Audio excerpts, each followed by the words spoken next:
01-03 күні умраға ұшу керек едік. Алланың қалауыменен ұшпай қалдық дейді. Рейс отмена болды дейді. Енді 16-03 күніне рейс ауыстырылды. Ол күндер мүлден қайсы болып тұр. Қалай кеңес айтасыз дейді.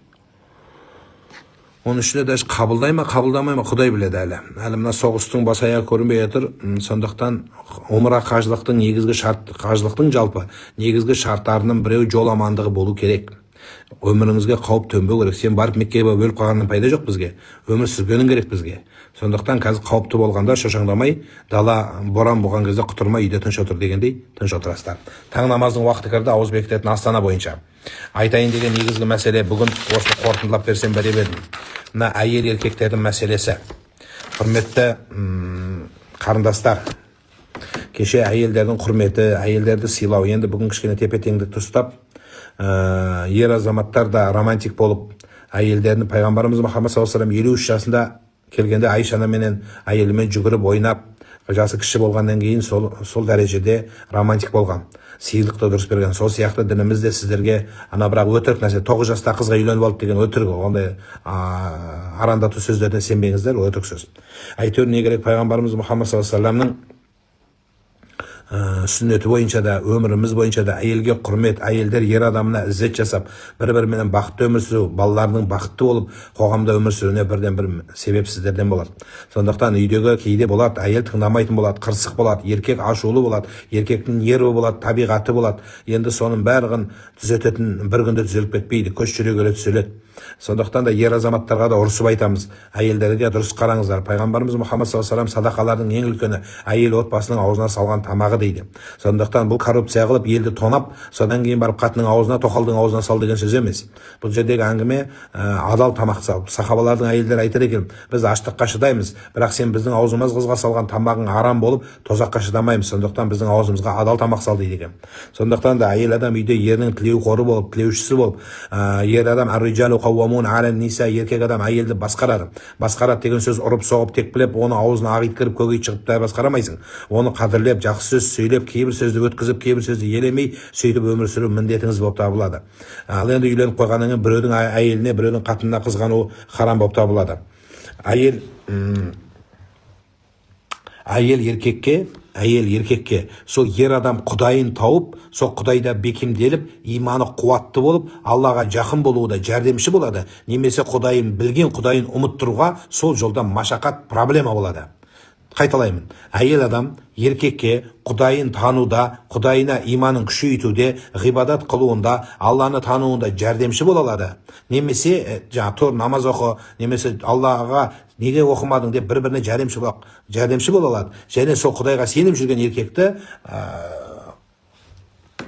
шайтан жолына түсіріп жіберуде әйелдің қолында. Бұны қазақ халқы бір-ақ ауыз сөзбен түйіндеп айтқан.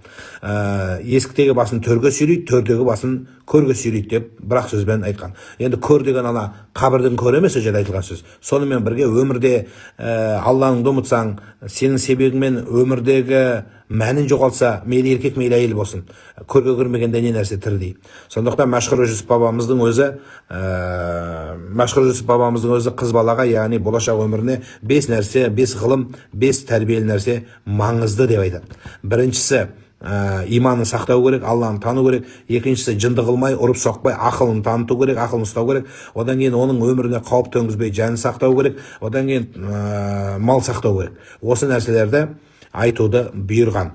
Енді ер адам әйеліне мүмкіншілік туғызып беру керек, оны 4 қабырғаға байлап, өзі кешке дейін қаңғып қыдырып, кафелерде жүріп, әйел адам үйде малай емес, құл емес, оның жағдайын туғызу керек, немесе бірге апарып қыдыртып, бірге алып жүріп, сөйту керек. 24 сағат қаңғи беруген дұрыс емес, Дубайға барсаң қайтып келе алмайсың ғой, сондай болып қалуы мүмкін. Екіншісі, әйеліне білім алдыру керек. Неғұрлым қыз бала білімді болса, неғұрлым қыз бала оқыған болса, вообще айтайын дегенім осы жерде, мына оқыған қыздарды бар ғой, оқымаған тупойларға бермеу керек.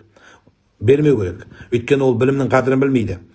Ілімнің қадірін білмейді, бар білімін жоқ қылып, жынды қылып, есін аударып кетеді семьясымен. Оқыған қыз оқыған жігіттің ғана, яки оқудың, білімнің қадірін білетіннің теңі. Одан кейін адам тамақ, адал тамақ тауып беру міндетті болады еркек адамға.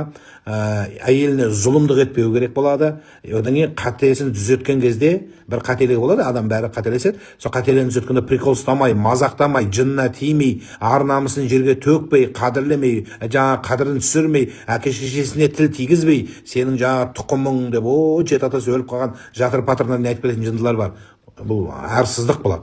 Еркек адам ондай дәрежеге төмен түсуге болмайды. Оның әкесінің, шешесінің несі жоқ, кінәсі жоқ. Енді сен тәрбиеле, саған келді ғой ол. Сол әулеттен шығып саған келді, сен тәрбиеле, ұрмай, соқпай, ар намысына тиіспей.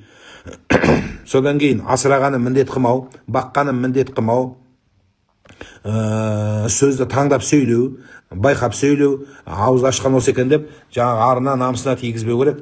Содан кейін басқа біреудің қатыныменен әйелдерді, басқа біреудің сол сияқты әйелдерді күйеуін Русланмен, Қайратпен, баяғы жігітіңмен, сәсеттің байымен салыстырмау керек, одноклассниктермен салыстырмау керек. Сен ана қарашы, одноклассникің мектепте чума болған, бүгін мынадай болып кетті деп еркектің арына, намысына тиіспеңіздер. Әр адамның ырыздығы, нәсібесі әрқилы.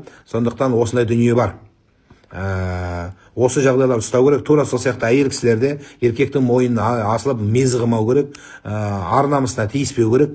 Одан кейін барып әке шешесіне құрметпен қараңыз, қолыңыздан келгенше қызметінде болыңыз. Теріңнен шығып кет демейміз, бірақ қолынан келгенше ата-анасын құрметтесең, бұл сізге үлкен ырыстың, берекенің міндеті. Салихалы әйел деген сөз Құранда да, шариғатта да, сүннетте көп келеді, бірақ салихалы әйел деген сөз дана әйел. Ол жерде салиха деген орамал тағып алып отырғанда ғана айтылмайды. Бұл жердегі әңгіме оның тәрбиесі, салихалық даналығы, ақылды өмірге сіңіргендігі. Мәселе осыда. Кейбір кезде әйелдердің де еркектердің ақылы жас келе кіруі мүмкін. Көп адамдар бәрі жас кезінде жастық алып алабұртып, күш алға басқаннан кейін ұмытып қалуы мүмкін. Сезімдер, жастық сезім, қыдыру сезімі, ойнау сезімі алға шығып кетуі мүмкін. Сондықтан оған түсіністікпен қараңыздар. Жаңағы бала кезінен өлгенше жұмыс істеп, өлгенше тірлік істей беріп, ертең бір-біріне қадіріне жетіп, мына айтайын дегенім, мына ер азаматтарға да ақшаны тыға беріп, қатынға бермей, балаға бермей, тыға беріп, өлсең де қалады сол дүние. Сондықтан да кейде ел көріп, кейде жер көріп, кейде қыдырып та келу керек шығар. Бітпейтін дүние бітпейді ешқашан. Бірақ енді қазір қыдырудың керегі жоқ. Жан-жаққа соғыс болған кезде бүгін естіп алып, ертең кеттік курортқа деп бір жағына шыға алмай жүрмеңіздер, Дубайға барып қайтамай. Сондықтан қазір керегі жоқ. Кішкене басылғаннан кейін бір-біріңізді қыдырып, бір-біріңізді ел көрсетіп, жері көрсетіп, балаларыңызбен бірге қыдырып, сөйтіп тұрыңыздар. Егер баруға шамаң жетпесе, үйдің қасындағы кофейняға апарып, бір кофе ішіп отырыңыздар. Балалармен кейде баласыз да барған жақсы болады. Кофе алып бере алмасаң да, жаңағы чизкейк әперіп, онсыз да сен бір былшиып отырса да, бәрібір алып бер бір чизкейкті. Ода тұрған ештеңе жоқ, сен арықтауың керек деп қинама. Сол бір чизкейктен түк болмайды ол. Сол сенің тамағың ысырап болмасын деп, балалардан қалғанды жей беріп семіріп кетті байқұста. Сондықтан айтайын дегенім, сол нәрселерді бергеніңізді міндет қылмай, жақсы сөз сөйлеп, чай ішкенде, мені көріп отқандар чай ішкенде, бірге шай ішіңіздер. Бірге шай ішіп, қасында отырып, сөзін тыңдап, телефоныңды былай қойып, жақсы не болып жатыр өзі, әлем не болып жатыр, екеуің политиканы айтып, мына жағы Монғолия, мына жағы Иранға кіріп кетіп жүрмеңіздер. Енді айтатын нәрсе көп қой өзі. Бірақ айтқан осы екен деп харам жүрген кейбір жігіттер болады. Саған дейін Сандуғашпен жүргем, одан кейін Гүләмен жүргем, одан кейін барып әсемде кетіп қалған ішінде. Осындай болған болса да, күнәдан да ауыр нәрсе сонымен мақтану. Әйтеуір не керек, жақсы сөз сөйлеп, Алладан жақсы сөз тілейтін уақытта тұрсыздар. Дұғаларды көп айтыңыздар. Әйел кісілер әсіресе. Күйеуің жамандап, байыңды жамандағаннан жақсы байын саған ешкім бермейді. Болары болды. Алладан сұраңыздар. Алладан сұра. Құрметті әйел кісілер, күйеуіңіздің бағы, күйеуіңіздің даналығы, күйеуіңіздің ақылдығы, күйеуіңіздің сені құрметі тек қана дұғамен келеді. Дуалаумен емес, шешең екеуің жабылып дуалауыңдар бақсы бауырымызда. Жалғыз өз. Сондықтан енді дуалап ап, сен жаға көшіп кетіп кіріп алмасын қойындарыңа.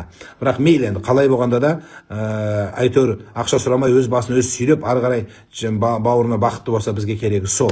Сондықтан Алла баршамызға риза болсын. Кейде түстен кейін келеді, кейде ақыл жай келеді, кейде уақыт өте келеді, кейде бір таяқ жеп барып келеді. Әркімдікі әртүрлі ғой. Бірақ сол даналық келгенше сіздерден керек, сабырлық керек.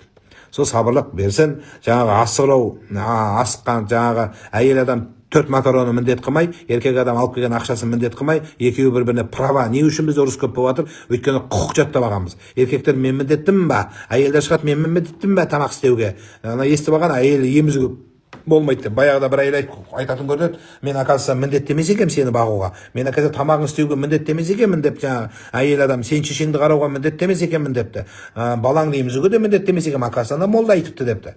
Сөйтсе еркек айтады дейді, онда жақсы, онда мен де бір қатынмен қалу міндетті емес екен, онда мен де тамақ пісіретін қатын алайын, онда мені жақсы көріп менің кірім жуатынды алайын, қыз жууға міндетті емес екенсің ғой десе, әйел адам қателігін түсініп қалжыңдаған ғой, прикол ғой, не болсын жама деп.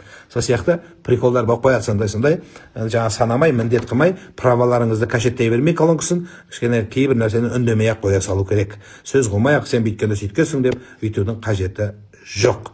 Алла баршаларыңызға риза болсын, өмірлеріңіз берекелді болсын, Алла қолдасын, қорғасын, қазақ аман болсын, мұсылман әлемі тыныш болсын, баршаңызға ырыс берсін. Ассаламу алейкум ва рахматуллахи ва баракатух.